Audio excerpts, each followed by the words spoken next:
तो इन लोगों को थोड़ा सा मैं बता दूं कि आप लोग जितना मेरे को डराएंगे ना, मेरे को तो कुछ डर नहीं होगा, लेकिन अगर आप लोग मेरे ऊपर उंगली भी उठा ली ना तो मेरी माँ आप लोगों को बीच से फाड़ देगी। मेरे ऊपर उंगली भी उठाई तो मेरी माँ आपको बीच से फाड़ देंगी।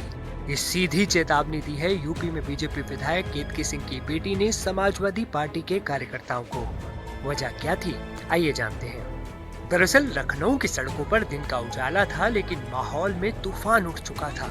बीजेपी की महिला विधायक केतकी सिंह के घर के बाहर अचानक समाजवादी पार्टी के महिला कार्यकर्ताओं का हुजूम आधमका। शोर, नाराजगी और नारेबाजी, सब कुछ उस शांत माहौल को रणभूमि बना चुका था। लेकिन असली कहानी घर के अंदर लिखी जा रही थी। वहां मौजूद थी सिर्फ 16 साल की एक नाबालिग लड़की केतकी सिंह की बेटी। दरवाजे पर नारों की गूंज, खिड़कियों पर हलचल और भीतर एक नन्ही बेटी का गुस्सा। सब कुछ किसी फिल्मी सीन जैसा था और फिर गूंजा वो डायलॉग जो सुर्खियां बन गया। मैं विधायक केतकी सिंह की बेटी हूँ और आज हमारे घर पे यहाँ आगे पे बहुत सारी भीड़ आई थी और बहुत सारे लोग नारेबाजी कर रहे थे, क्योंकि मेरी माँ ने कल एक बयान दे दिया था अखिलेश यादव की सरकार पे। बात ऐसी है कि इन लोगों को लगता है कि ये लोग एक 16 साल की बच्ची को डरा के राजनीति कर लेंगे, और अगर यही इन लोगों की शिक्षा है, यही इन लोगों को सिखाया गया है सरकार में, तो वो तो गलत बात है। तो इन लोगों को थोड़ा सा मैं बता दूं कि आप लोग जितना मेरे को डराएंगे ना, मेरे को तो कुछ डर नहीं होगा, लेकिन अगर आप लोग मेरे ऊपर उंगली भी उठा ली ना तो मेरी माँ आप लोगों को बीच से फाड़ देगी।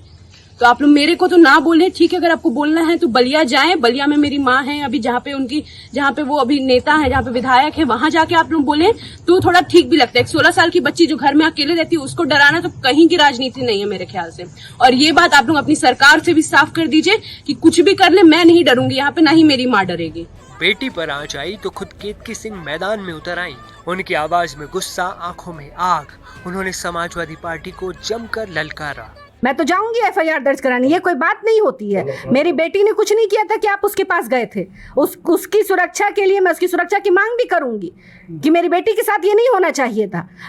मैं जाऊंगी, कल मेरी बात होगी। मैं अभी निकल रही हूँ लखनऊ, मैं जाऊंगी, मैं अपने संगठन में भी बात करूंगी कि ये कदापि स्वीकार्य नहीं है और मैं ये नहीं होने दे सकती। तो क्या साबित करना चाहते हैं ये लोग, जो लोग हैं?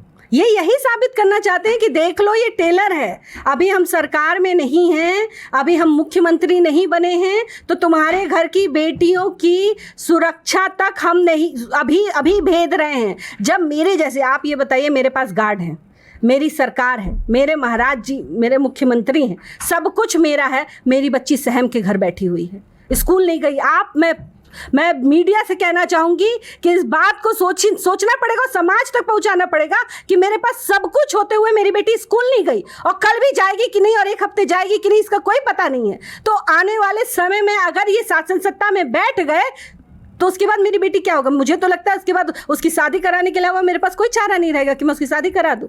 एक बेटी मेरी कर रही है MBBS, वो मुझे फ़ोन की थी, मम्मी मैं तो पेपर देने जाऊं ना। इतना डर का माहौल मेरी बच्चियों में हुआ है। किस लिए भाई? मैंने सीधे आपसे लड़ा।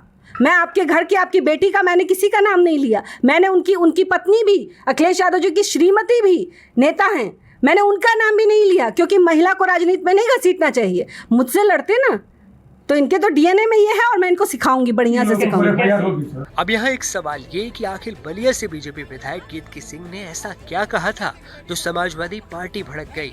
दरअसल बीजेपी विधायक केतकी सिंह ने अखिलेश यादव को लेकर टोटी वाला बयान दे दिया था, जिससे सियासत भड़क गई। सपा की महिला कार्यकर्ता सीधे विधायक के लखनऊ वाले घर पहुंच गईं, लेकिन विधायक गायब थीं और गुस्से का निशाना बन गई उनकी नाबालिग बेटी। बलिया से लेकर लखनऊ तक इस टकराव ने माहौल को और गर्मा दिया। आप हमें बताइए, इस खबर को आप कैसे देखते हैं? क्या किसी विधायक के बच्चों को राजनीति का शिकार बनाना सही है? अपनी राय नीचे कमेंट में दें।